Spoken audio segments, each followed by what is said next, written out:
Good afternoon, peeps. Happy Saturday. This is the second edition of the Peach State Report. And the Peach State Report is for my Georgia peeps.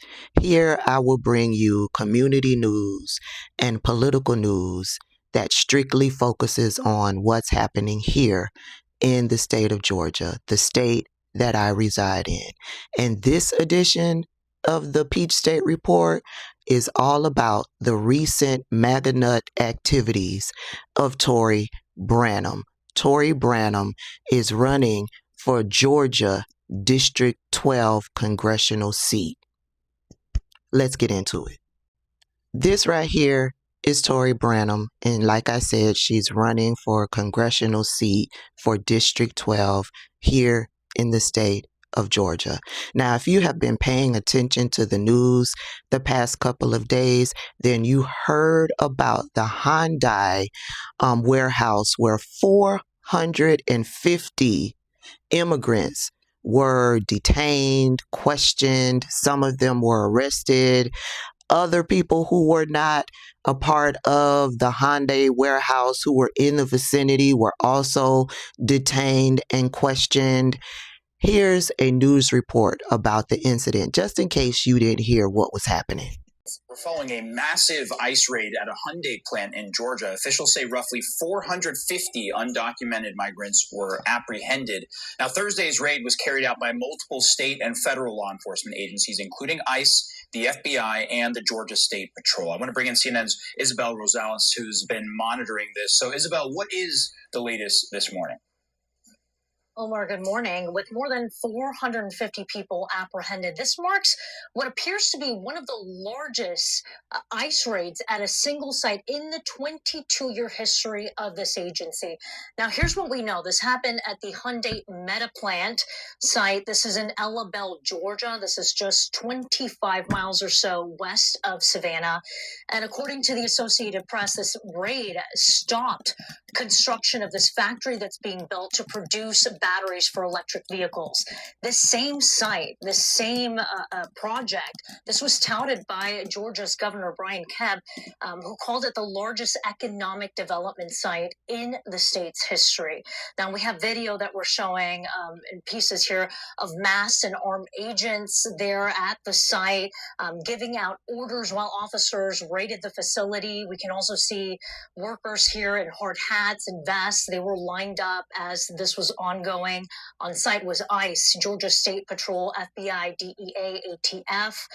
They were executing, Omar, a search warrant that DHS says is part of an ongoing criminal investigation into this, quote, allegations of unlawful employment practices and other serious federal crimes. They're saying that this sends a clear and unequivocal message, too, that they're taking this very serious. And here's the special agent in charge, what he had to say about this raid. We are making many arrests of undocumented individuals. We have encountered many lawful employees working here, United States citizens and lawful permanent residents, and they are, of course, being released. Meanwhile, Hyundai says it is cooperating with law enforcement, saying this: we are committed to abiding by labor and immigration regulations. And meanwhile, what does Tori have to do with this? Well, Tori took to her TikTok account or her Facebook account and announced to the world that she was the one who made the call to ICE. So there were 452 illegals apprehended at the Hyundai mega plant construction site yesterday near Savannah. And I was the one that reported the information that I had to ICE.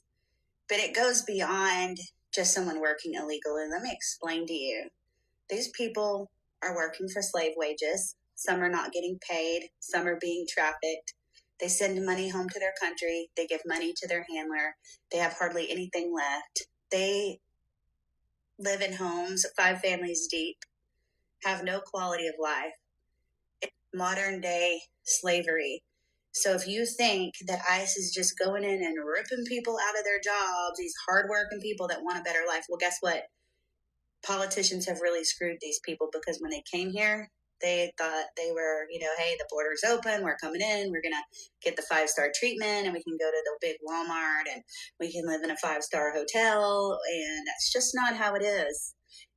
It's very bad conditions, very inhumane, and the Biden administration started a humanitarian crisis. So y'all can't just look at it like they're ripping good people off the job. They're probably saving their lives in the long run.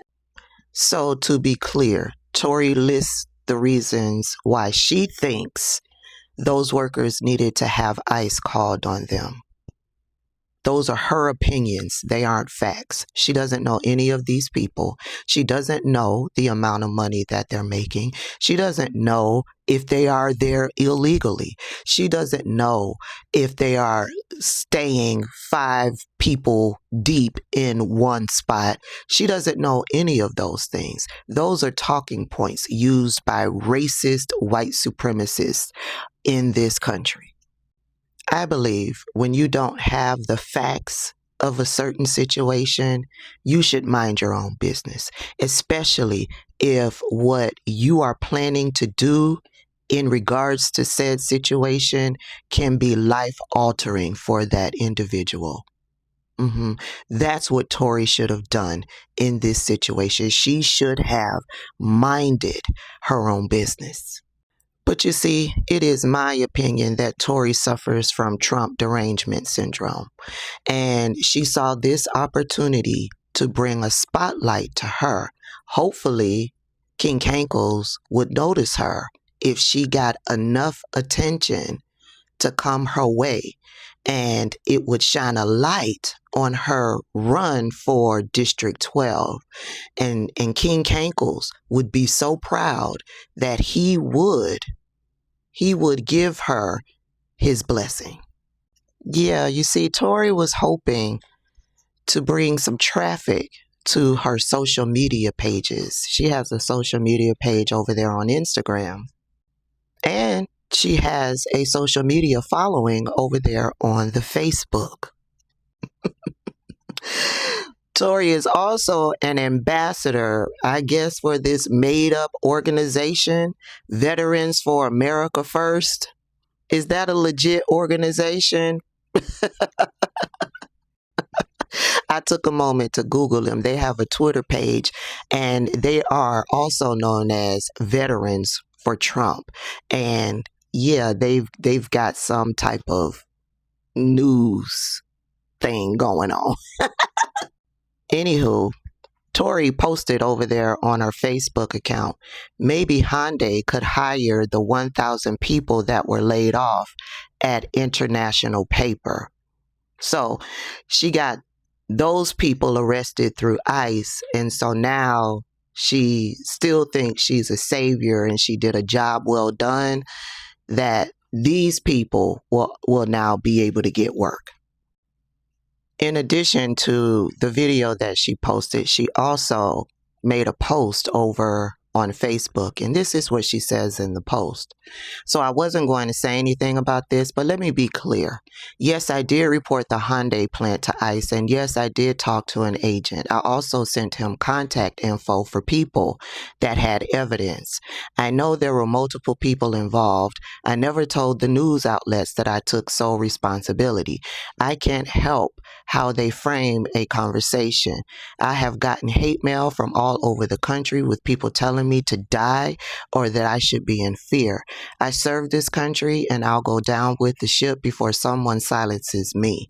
I've been very vocal about illegal immigration from the very start of the Biden administration and have been to the border 3 times. So I don't know why anybody is shocked. It takes 2 seconds to scroll my page. I'm pretty sure some of these are paid agitators because they're popping up from all over the country.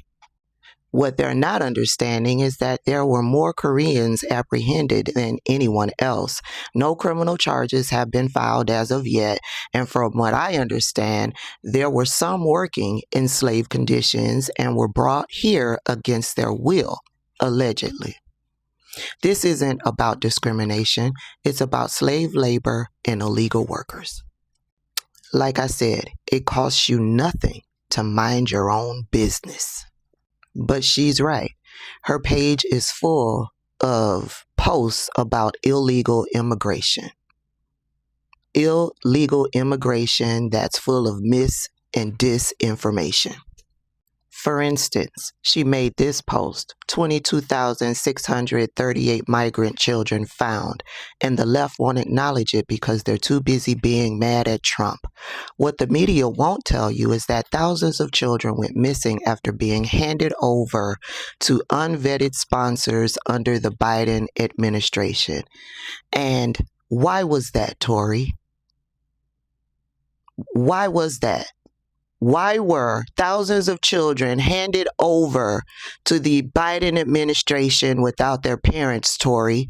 It's because they were separated from their parents under the first Trump administration, Tori. But moving on, when they were brought here illegally, DHS did not properly vet the sponsors that they handed them over to. Some were handed over to cartel members. These weren't small numbers. More than 43,000 kids simply disappeared off the government's radar and never showed up for their asylum hearings. 233,000 children were never given hearings to begin with. Why does the number keep changing in your post, Tori? Is it 22,000? Is it 43,000? Or is it 233,000, Tori? This year, President Trump's team launched an unprecedented nationwide effort to track them down, going door to door, working case by case. They've been locating children who were abandoned, exploited, or trafficked. The results are stunning. 22,638 children have been found so far. Think about that. These are real children who were lost in a broken system. Many were in dangerous situations, trapped in forced labor, placed with strangers, or living in conditions no child should endure. The Trump administration is not only exposing the failure that allowed this to happen, but actually working to protect the most vulnerable. And this is the photograph that she attached to her post. Okay? King Cankles is no hero, neither is Tori.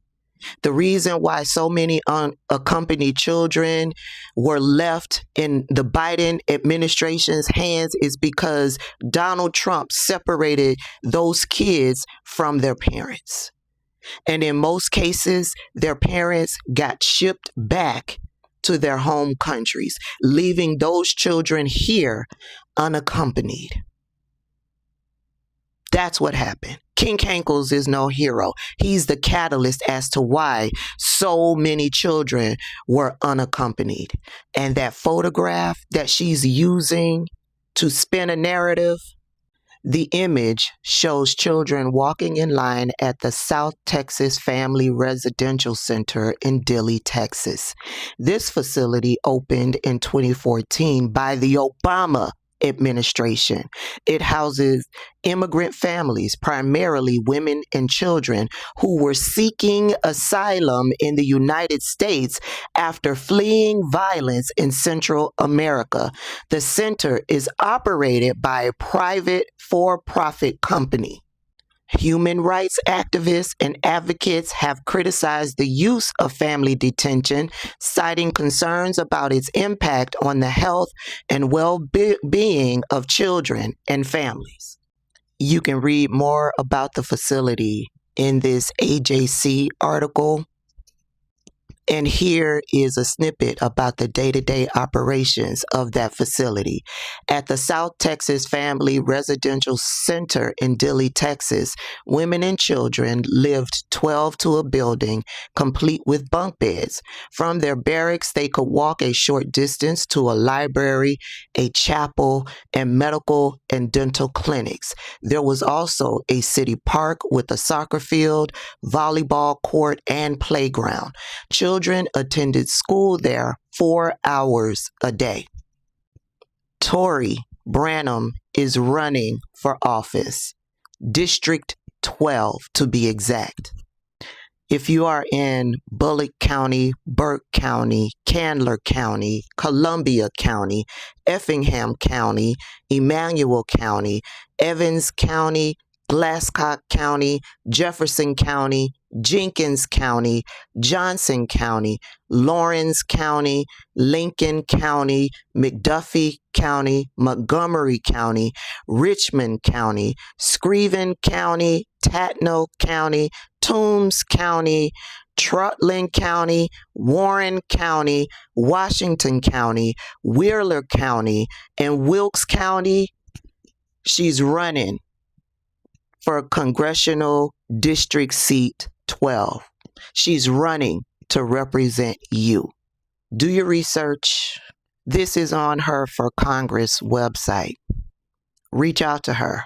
Ask her some questions before you give her your vote.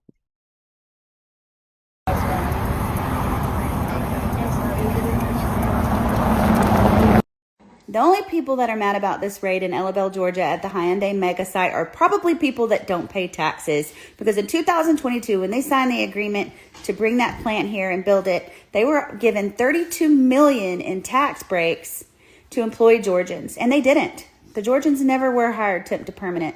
They had more of the people apprehended yesterday were Korean. They either were here illegally, overstayed their visas, or it was illegals working for the contractors and on the site.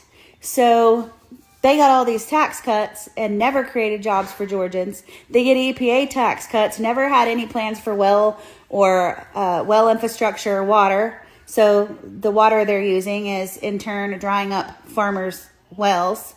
And all these surrounding counties are like, well, we have money put back in case we need to put in new wells. Well, who does that fall back on? The taxpayers. And how many cattle or crop have to die before they get it put in if they have to go in and put in those backup wells? It's not benefiting Georgians. And if you're a taxpayer, it should piss you off.